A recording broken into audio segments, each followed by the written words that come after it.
Vote বড়বালায় ভোটের বৈতরণী পার হতে বর্ষিয়ান নেতা রেজ্জাক মোল্লার সাথে দেখা করলেন বিজেপি প্রার্থী অশোক কান্ডারি। বর্ষিয়ান নেতা ও প্রাক্তন মন্ত্রী রেজ্জাক মোল্লাকে সাথে দেখা করতে এলেন জয়নগর লোকসভা কেন্দ্রের বিজেপি প্রার্থী অশোক কান্ডারি। দক্ষিণ চব্বিশ পরগনা জেলার ক্যানিং পূর্ব বিধানসভা এলাকায় নির্বাচনী প্রচারে আসেন জয়নগর লোকসভা কেন্দ্রের বিজেপি প্রার্থী অশোক কান্ডারি। প্রচারের ফাঁকে দলীয় কর্মীদের নিয়ে রেজ্জাক মোল্লার বাড়িতে আসেন তিনি। এরপর শারীরিক খোঁজ খবর নেন।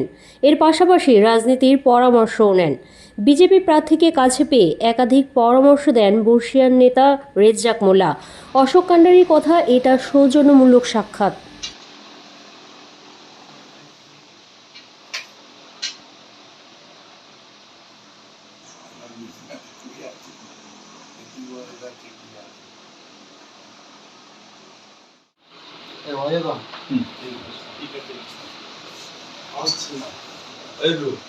আসছে আবার আসুন।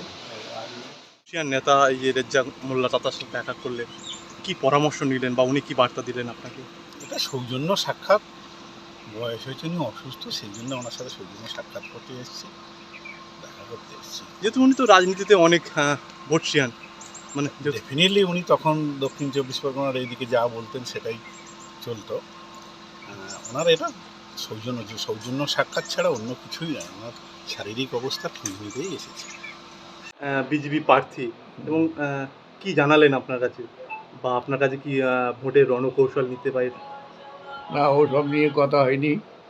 উনি খুব সাদাসিধে লোক, সোজা আমার কাছে নমস্কার করলেন। আমি বললাম যে ভগবান আপনার মঙ্গল করুক। আর এমনি নিজে থেকে বললাম যে এই এলাকাটা যেহেতু মুসলিম পপুলেশন বেশি, স্বাভাবিকভাবে বিজেপির প্রার্থী থেকে সমর্থন দেবে না ওরা, আমি বললেও দেবে না। আর মমতা এখানে অর্গানাইজেশন আছে ওর, সব আপনি তাকে মিলে বর্ষিয়ান নেতা এবং ভোটের বহু বছর আপনি লড়াই করেছেন, মানে কি বার্তা দিলেন বা কি পরামর্শ দিলেন প্রার্থীকে? আমি বললাম ভগবান আপনার মঙ্গল করুক।